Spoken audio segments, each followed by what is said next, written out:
11 Washington government agencies mishandled over $1 billion in COVID funds. The segment is brought to you in partnership with our friends over at Future 42. Turn your frustration into action at future42.org. We've talked a lot on the show about audits. There have been some demands for audits of programs that absolutely need them. The Housing Justice Project, the Restorative Pathways program that's supposed to be helping juvenile offenders get on a better track, but it's absolutely failing at that. And look, I don't understand why audits become so political and controversial.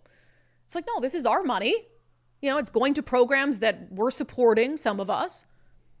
And we would like to know that the money is being used well. What is controversial about this? And every time somebody demands an audit, it's like a Republican. Why don't Democrats demand audits? Especially the homeless one really bothers me too. You look at the King County Regional Homelessness Authority spending hundreds of millions of dollars only for homelessness to increase 23% year over year. If you cared about the homeless people, truly cared about them, wouldn't you be like, hey, we need to audit that. Let's figure out what's working, what's not working. Where's all the money going? Why aren't we having any outcomes for the amount of money that we're putting into this? So it's so weird that audits are like a conservative issue. It's like a Republican issue. Now, I will give the state auditor a lot of credit. State auditor, this is a routine thing that they do, but they came out with this massive audit. It's like 1,500 pages. So, if you're really nerdy and you want to nerd out on the audit, go ahead and dip into it. But it came out and it found that 11 Washington government agencies mishandled over $1 billion in federal funds that came in as a result of COVID-19. Again, if you want to read the full audit, I'll even acknowledge that I did not read the full audit.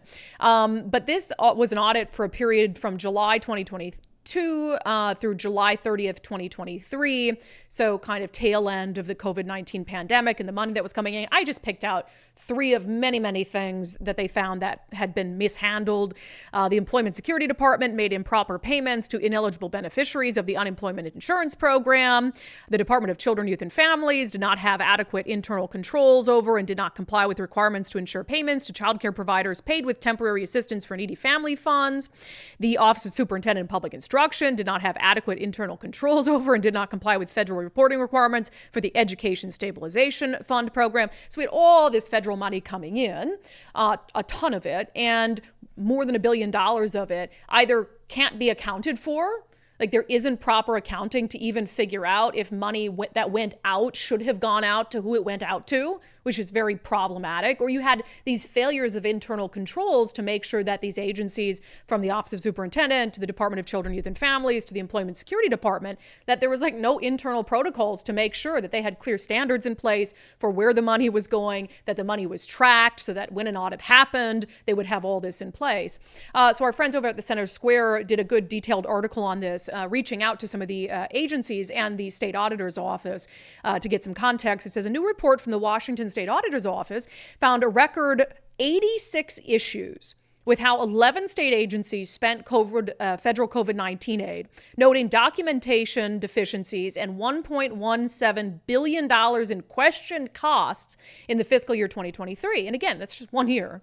And when they say questioned costs, so some of it, it's important to know, they can't definitively prove it was misspent, but the record keeping is so bad that they can't prove it was spent well either, which is just as disturbing to me. It says the audit specifically looked at federal money being spent by the Washington government, which in the last fiscal year totaled over $29 billion. So $29 billion of that $1.2 billion kind of unaccounted for. It says Jim Brownell, Assistant Director of State Audit and Special Investigations at the Auditor's Office, pointed to the Washington State Department of Children, Youth, and Families, which had over $350 million flagged in the recent audit, which honestly doesn't surprise me. How big of a disaster has DCYF been? We've talked about so many issues with that agency. So the fact that that agency alone had over $350 million flagged as potentially problematic, that doesn't come as a surprise to me. I'm glad that the audit has it in black and white. It says, according to Brownell, the flagged spending was due to the issues with the department's accounting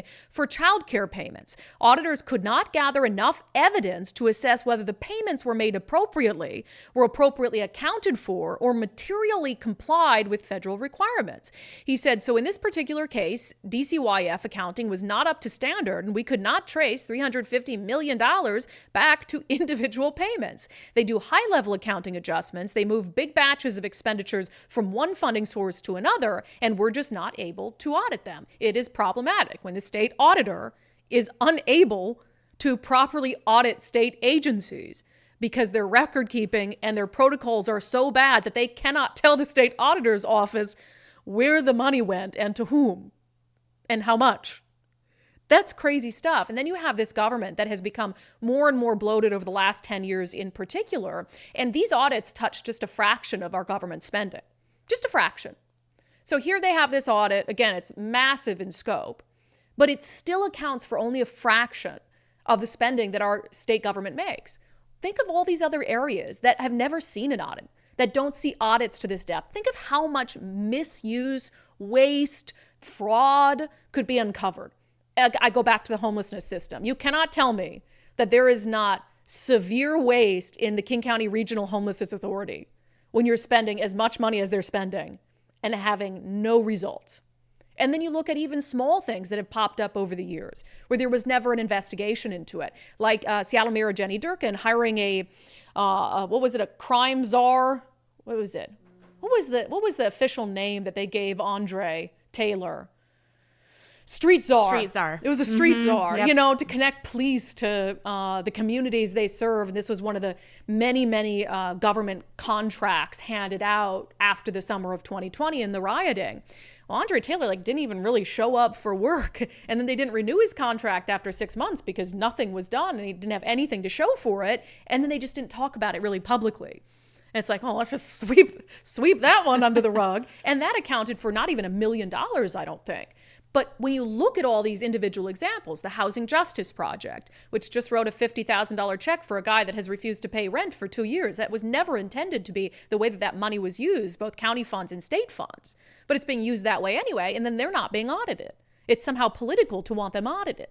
So you look at this one audit, $1.17 billion worth of maybe misspent funds. I don't know. They've just sort of vanished into thin air. And then you look at all these individual contracts that are given out with taxpayer funds that, for whatever reason, there's just not the political motivation to audit them. I think when you have have money that's sent out in the name of social justice or racial justice, there's a hesitancy from Democrats to audit those funds, and that's all political, certainly. And then on the homelessness front, you have all these entities that are getting all this money, 6-figure salaries to work in the homeless industrial complex, and they want to keep that money coming in, and Democrats certainly want to keep giving that money to them. So there's just, again, not the political courage or desire to audit where all your money is going. Yet they continue year after year to come back to us and ask for more money. At some point, we have to say no. We have to tell them to kick rocks until they're willing to be accountable for the money, the vast amounts of money that they're already spending. It's ridiculous. All right, that segment was brought to you in partnership with our friends over at Future 42. Turn your frustration into action at future42.org.